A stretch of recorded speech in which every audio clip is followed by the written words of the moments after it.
Boa noite, pessoal, tudo bem? Professor Felipe Teixeira em mais uma live com vocês aqui no Instituto de Educação Contábil e Tributária.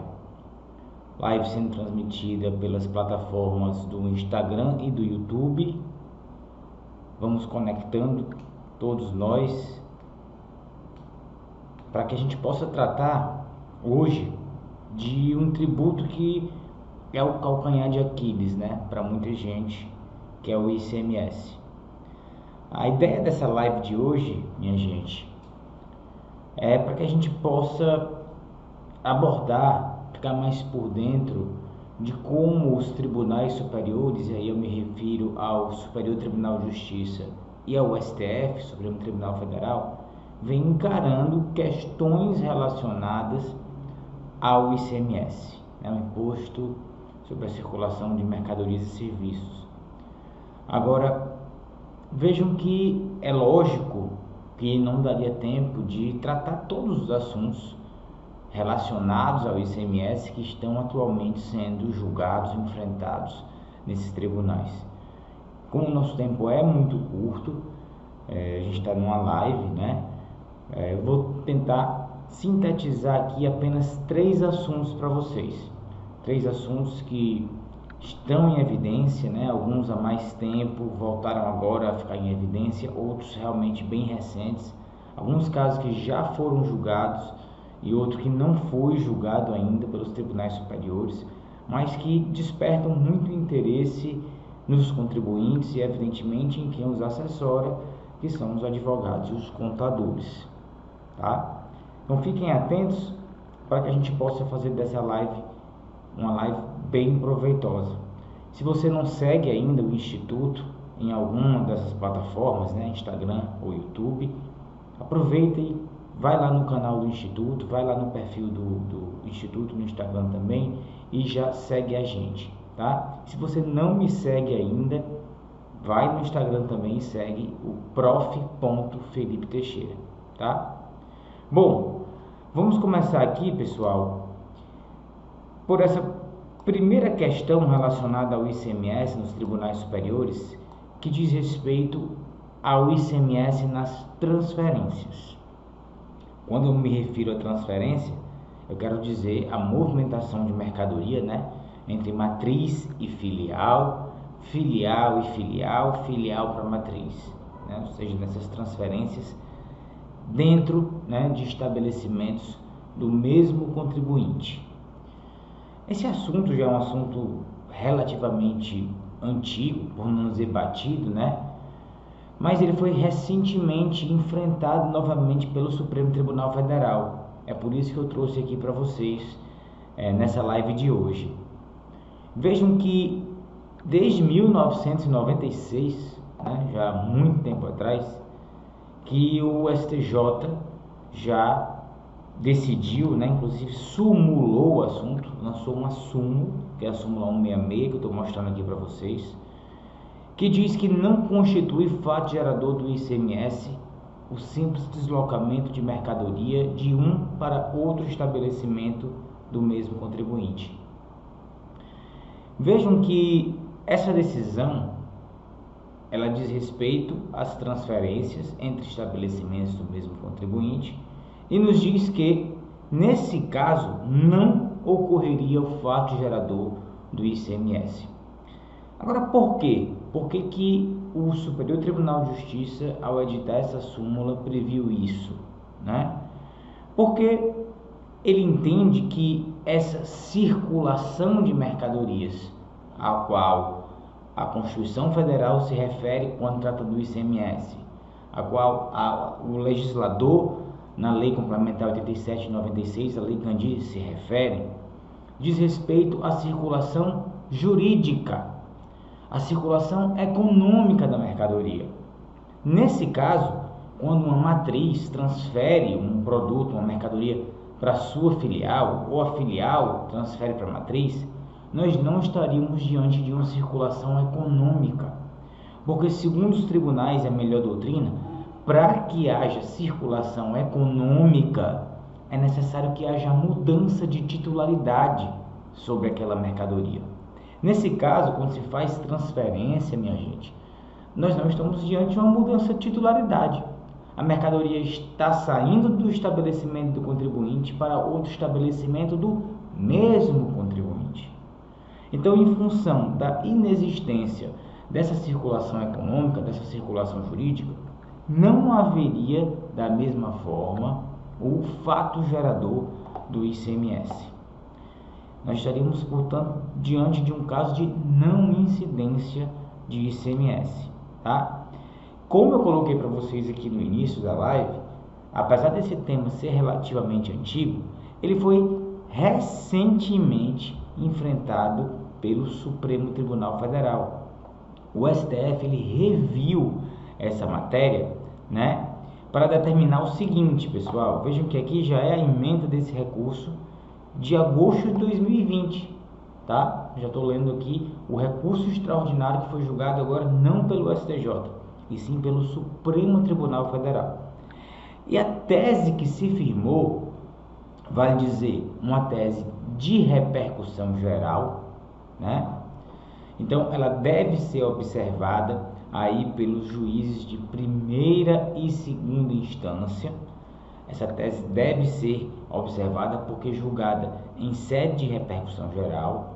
E vejam que ela diz que não incide ICMS no deslocamento de bens de um estabelecimento para outro do mesmo contribuinte.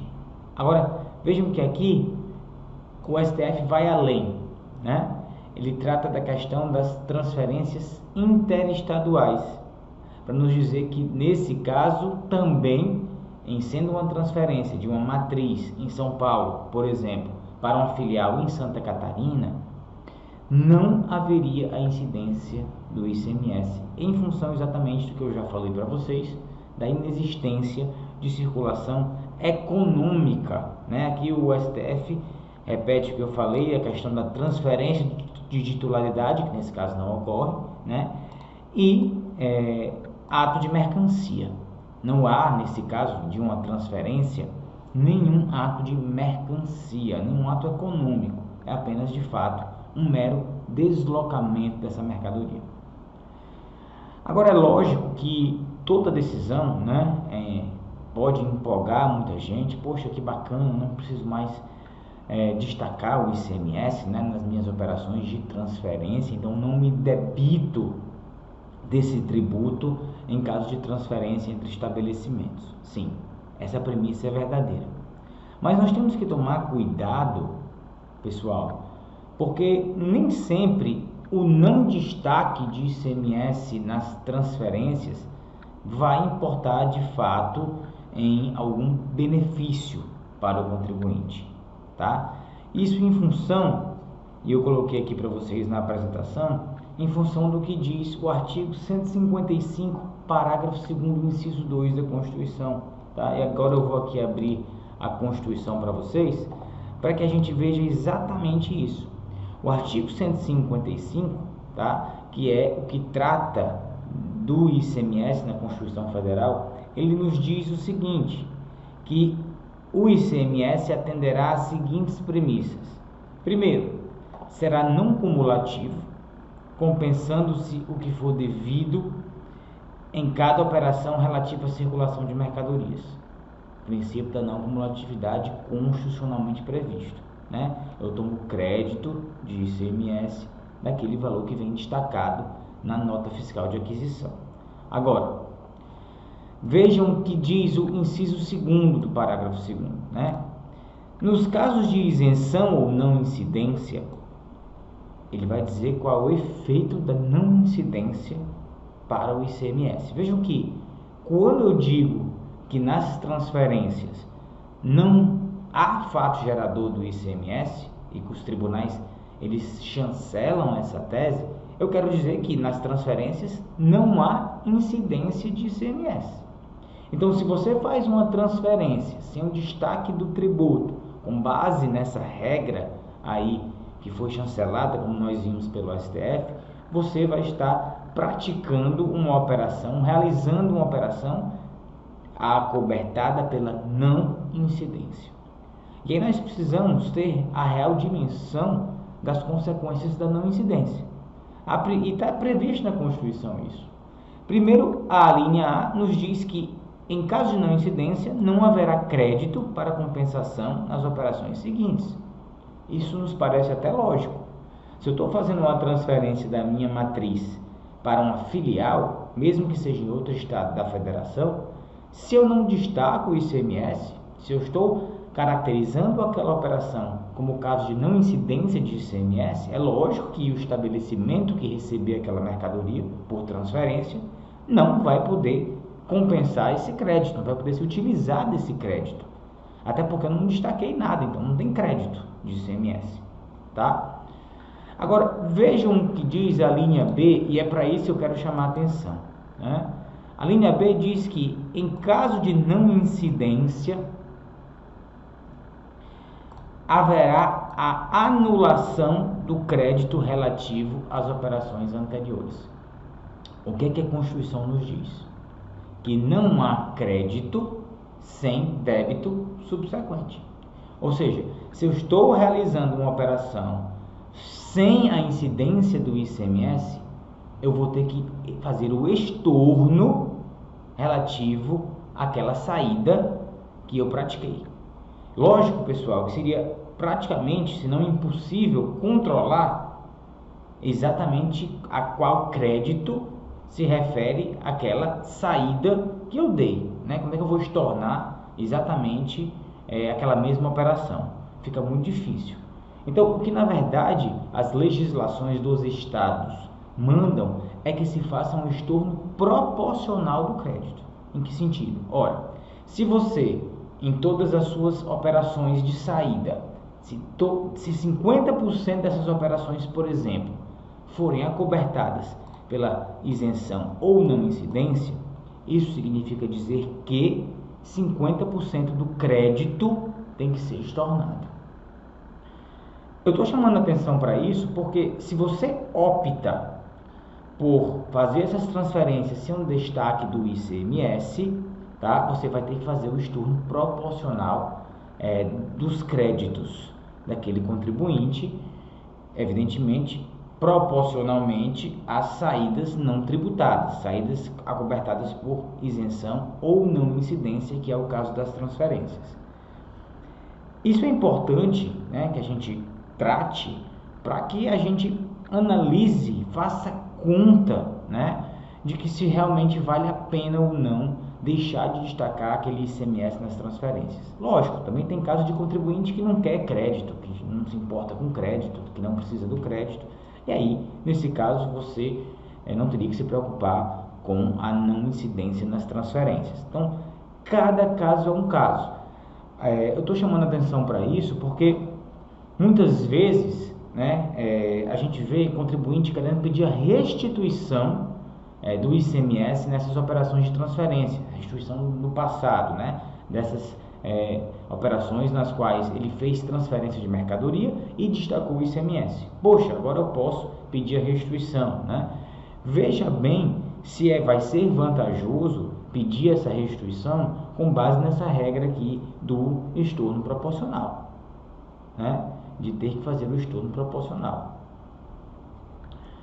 Bom, dito isso, e sem me prolongar muito, né, nessa tese, até porque o tempo não nos permite maiores comentários sobre a mesma tese, eu vou passar agora para a segunda tese, digamos assim. Esse assim é uma tese, né? No caso do primeiro caso, nem é tanto uma tese, é mais um julgado, né, que se aplica muito na prática para os contribuintes. Nesse segundo caso, de fato, a gente está tratando de uma tese tributária. Uma tese tributária que, inclusive, está em vias de julgamento. Não foi julgada ainda, está para ser julgada, eu vou já explicar por quê. Vejam que no primeiro caso, na questão da não incidência do ICMS nas transferências, a gente já tem um julgamento pacificado. Não há mais discussão quanto a isso. De fato, não há a incidência do ICMS nas transferências. Chancelado isso tanto pelo STJ quanto pelo STF em sede de repercussão geral. Agora, o segundo tópico que eu quero tratar com vocês diz respeito à questão do princípio da seletividade aplicável ao ICMS.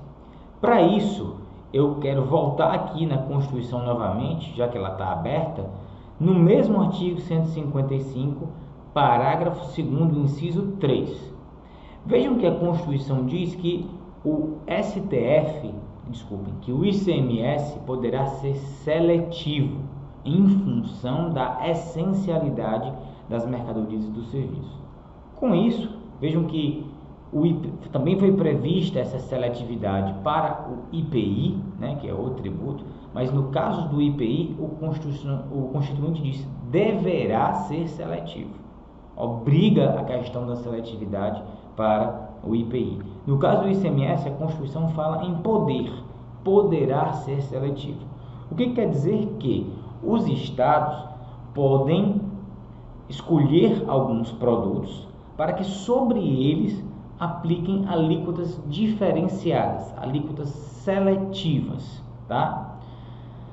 Agora vejam que essa seletividade prevista na Constituição, gente, ela está relacionada à essencialidade das mercadorias e dos serviços. O que nos leva a concluir que quanto mais essencial um serviço ou uma mercadoria, menor deve ser a alíquota de ICMS a ele aplicada.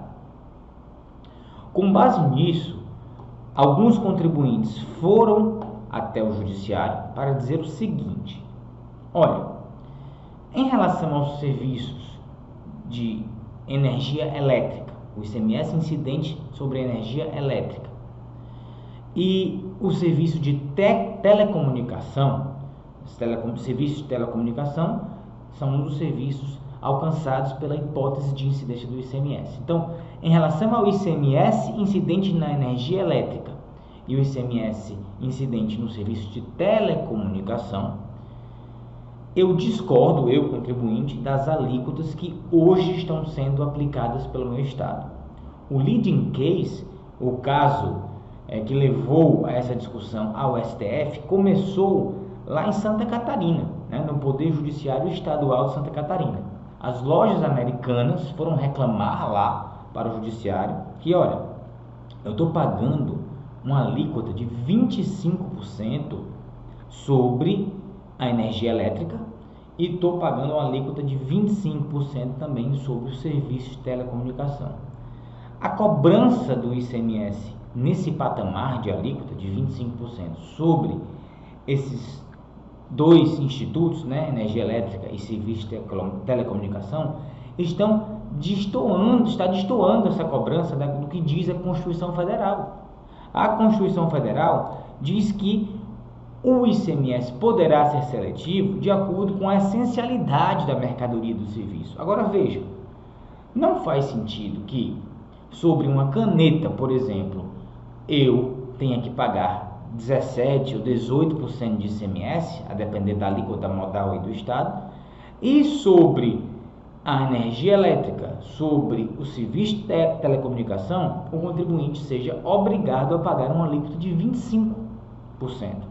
Não está havendo, portanto, um respeito à essencialidade dos bens. Ora, a energia elétrica, pessoal, o serviço de telecomunicação que nós utilizamos hoje, ninguém tem dúvida que são serviços altamente essenciais. Ninguém duvida disso. Então, não faria sentido que sobre esses serviços fosse cobrada uma alíquota maior de ICMS, sendo que sobre produtos muito mais supérfluos se cobra uma alíquota de 17%, 18% e às vezes até uma alíquota menor, né? Então, é isso que o contribuinte foi reclamar no judiciário. Foi reclamando na primeira instância, foi reclamar para a segunda instância, porque perdeu na primeira, e agora o caso está no colo, né, digamos assim, do Supremo Tribunal Federal, que tem que decidir se houve ou não de caso um desrespeito. Vejam que esse caso ainda não foi julgado pelo STF. Na verdade, ele está sendo julgado. Nós já tivemos 2 votos nesse caso.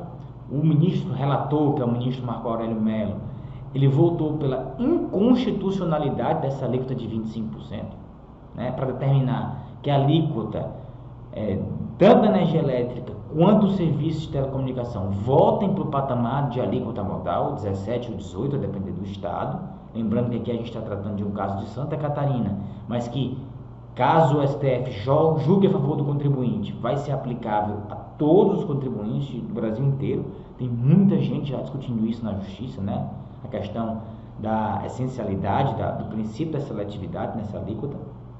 E o ministro Alexandre de Moraes, que foi o outro que já votou, ele entendeu que, olha, não, em relação à energia elétrica, eu entendo que o ICMS ele tem funções extras fiscais, tanto é que o ICMS tem uma alíquota menor para quem é de baixa renda, portanto eu concordo com essa alíquota de 25% para a energia elétrica.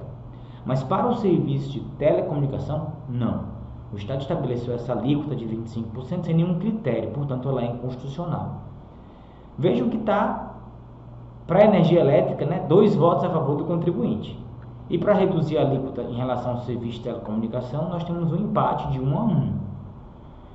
Esse julgamento foi suspenso, tá, há poucos dias atrás, em função de um pedido de vistas do ministro Dias Toffoli. De forma que, como são 11 ministros, né, ainda faltam 9 votos cerca de serem colhidos no STF para que a gente chegue ao fim dessa discussão.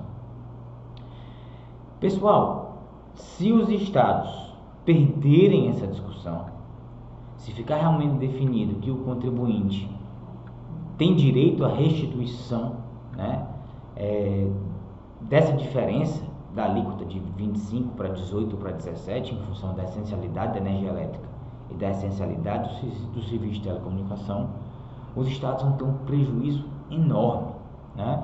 Inclusive esse prejuízo já foi mensurado, seria em torno de 26 bilhões com B de bola por ano para os estados, tá? Então imagine aí, se for possível ao contribuinte restituir os últimos 5 anos, a gente está falando, se todo mundo for pedir, evidentemente, de um prejuízo de mais de 100 bilhões para os estados, né? Nesse caso, nós temos um parecer favorável da PGR, da Procuradoria-Geral da República, pela inconstitucionalidade dessas alíquotas de 25%, tanto para a energia elétrica quanto para o serviço de telecomunicação. Mas a Procuradoria, né, a PGR, ela pede para que o STF module os efeitos dessa decisão, ou seja, só possibilite que a alíquota seja restabelecida de 17 para 18 após o término do julgamento. Com a modulação dos efeitos, portanto, pessoal, não seria possível para esses contribuintes que vêm pagando 25% de ICMS na energia elétrica e no serviço de telecomunicação, não seria possível para esses contribuintes restituir os últimos 5 anos, né? Porque a decisão do STF, apesar de estar sendo dada em sede de repercussão geral, de controle de constitucionalidade difuso, ela só teria validade para frente, o que a gente chama de efeito ex nunc da decisão. Não valeria a regra da inconstitucionalidade com repercussão geral, que é uma regra ex tunc, ou seja, efeitos retroativos. Então, nesse caso, só valeria caso o STF decida por modular os efeitos da decisão de acordo com o que está recomendando a Procuradoria-Geral da República, só valeria para o futuro, né? Então, nós ainda não temos como saber qual será o desfecho, né, desse julgamento no STF, mas é fato que existe um componente político muito grande para isso, né, pessoal? Existe um componente político muito grande na hora desse julgamento, considerando inclusive a situação de grave fluxo de recursos para os estados, né? A maioria dos estados brasileiros estão passando por uma situação financeira mais difícil e uma decisão do STF, nesse caso, favorável ao contribuinte, contribuiria para agravar ainda mais a situação fiscal, financeira dos estados da federação, tá? Então, aqui nós temos que aguardar, vamos aguardar o desfecho, né? Agora, é importante dizer que o fato do STF não ter julgado ainda essa matéria em definitivo, pessoal, não impede que o contribuinte que tem direito a esse ressarcimento ele possa pedir de volta, né, esse ICMS relativo à diferença aí de alíquotas de 25 para 18 ou 17%, a depender do seu estado.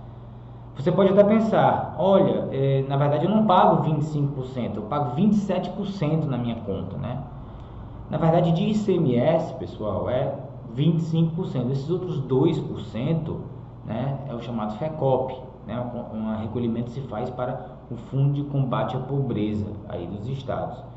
E isso não está em discussão. A questão do FECOP não está em discussão. Está em discussão realmente só a parcela do ICMS, né, que é de 25%, se tratando de energia elétrica, alíquota e de serviços de telecomunicação, tá? Agora, repito, não preciso esperar o STF dar uma decisão, já posso ir para a justiça, até porque, né, é apenas com o ajuizamento da pedido de restituição judicial, né, seja mandado de segurança ou ação ordinária, uma repetição de indébito, que o contribuinte vai travar a prescrição dos últimos 5 anos, dos últimos 60 meses. Quem não está entrando na justiça, né, porque quer esperar o desfecho, está perdendo aí meses para trás, né, os que vão além dos 5 anos de prescrição que o Código Tributário Nacional prevê, tá? Então, vale esse alerta aí, porque quem acredita nessa tese tem que fazer o ajuizamento das ações. E eu acho que tem que tentar, pessoal, tem que ajuizar mesmo, né? Tem que, se não der certo, paciência, mas tem que tentar. O contribuinte tem que tentar, de preferência pela via do mandado de segurança, porque aí, caso o contribuinte perca essa discussão, caso o STF entenda realmente que não é inconstitucional a alíquota de 25%, o contribuinte que está pleiteando a devolução desses valores na justiça, se tiver ajuizado mandado de segurança, não vai ser condenado a pagar honorários para a parte vencedora, no caso, a Procuradoria do Estado, seu respectivo Estado aí. Então, é outra dica também para você que pretende ajuizar essa demanda, tá? Nós temos várias outras teses relacionadas aí ao ICMS, energia elétrica, né? Tem a questão da TUST, a questão da TUST, mas, infelizmente, não daria tempo, repito, da gente tratar de tudo numa live, né? Um bate-papo aqui da gente que é rápido, acaba ligeiro, tá? Bom, por fim, gente, eu passo para a questão da criminalização do ICMS declarado e não recolhido, tá? Os tribunais brasileiros sempre se orientaram, sempre tiveram orientação, gente, no sentido de que aquele contribuinte que declara o tributo e não o recolhe, né, é o contribuinte do devo, não nego, pago quando puder, ele não estaria incorrendo em nenhum crime.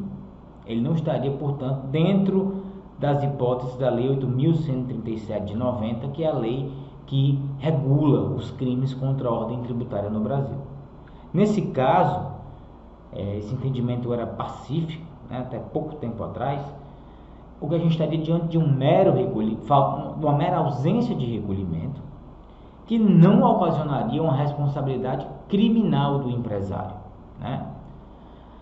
Isso mudou.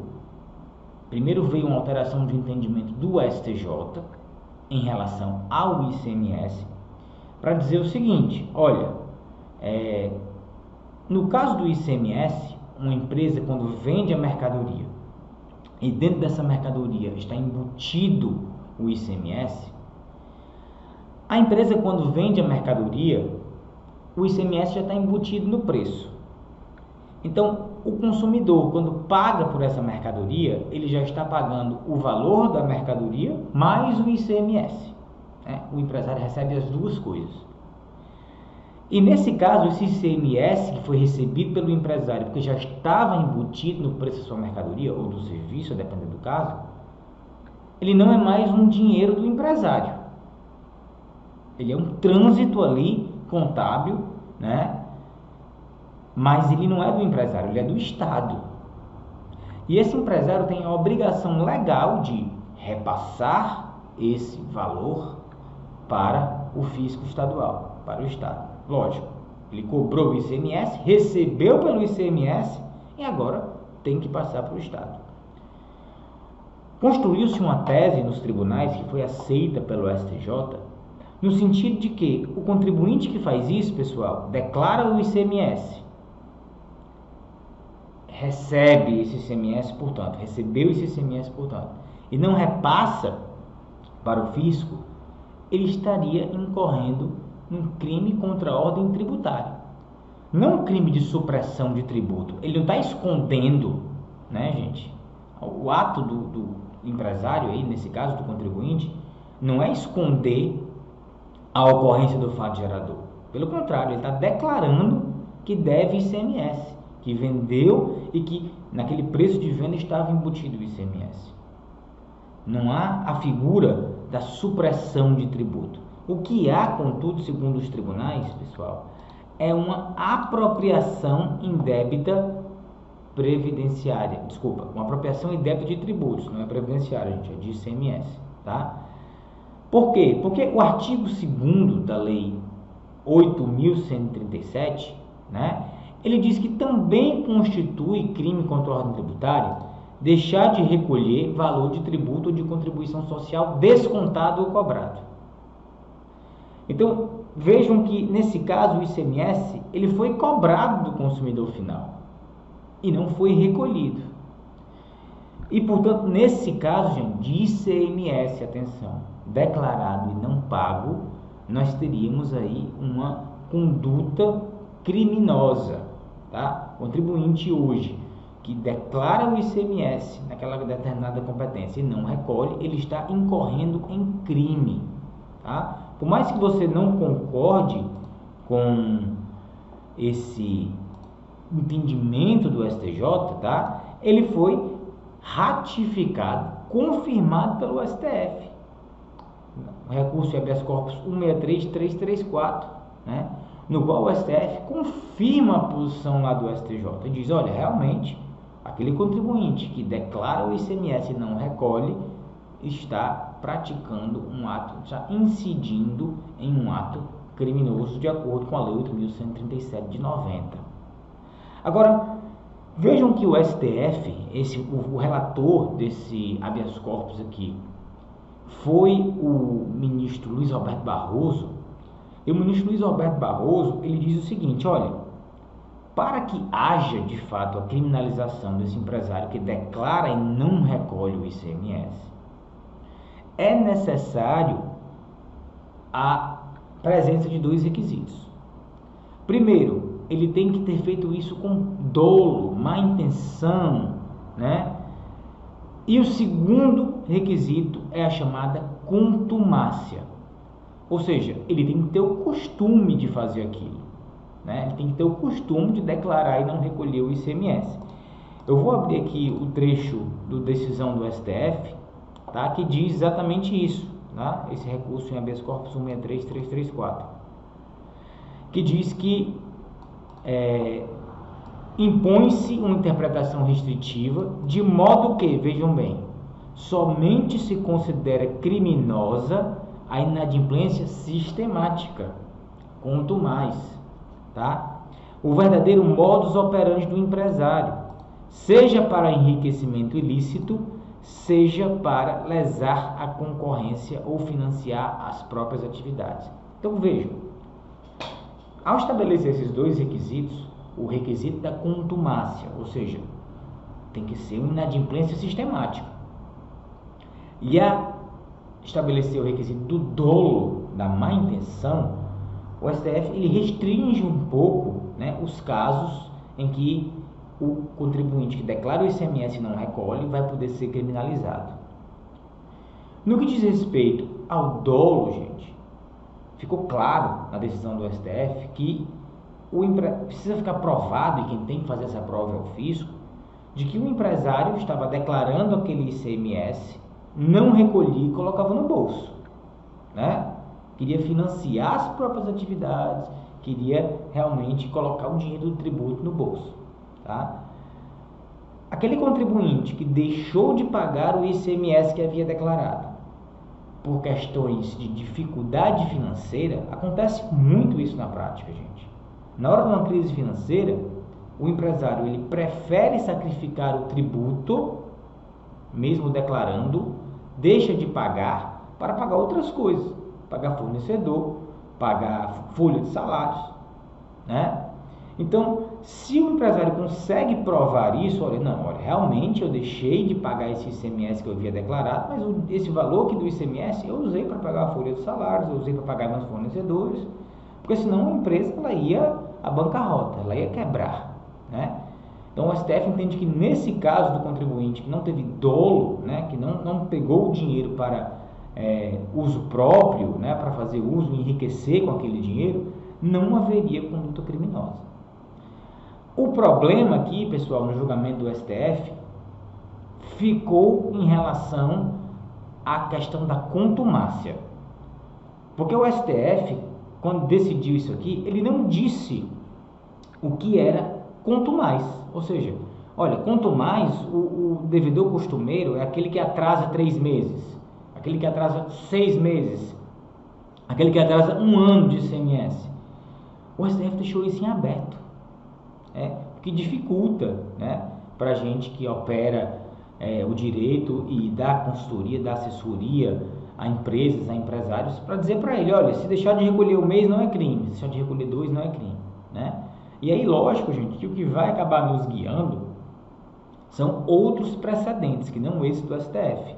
Os tribunais, inclusive o Tribunal Superior, o STJ, vai julgar casos concretos de empresários que atrasaram 1 mês, 2 meses, 3 meses, 1 ano, e vai dizer o que é ou não ser contumaz, né?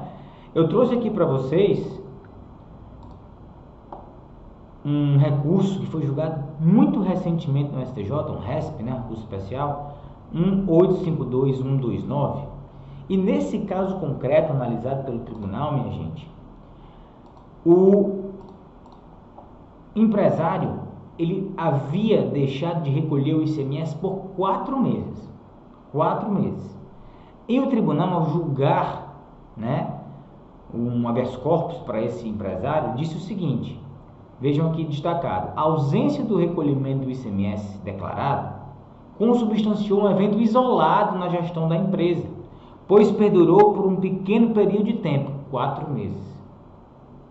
Então vejam que nesse caso, que foi julgado muito recentemente, né, foi julgado agora em 2020, em junho de 2020, o STJ entendeu que, olha, 4 meses devendo ICMS não caracteriza a contumácia necessária para responsabilizar criminalmente o empresário.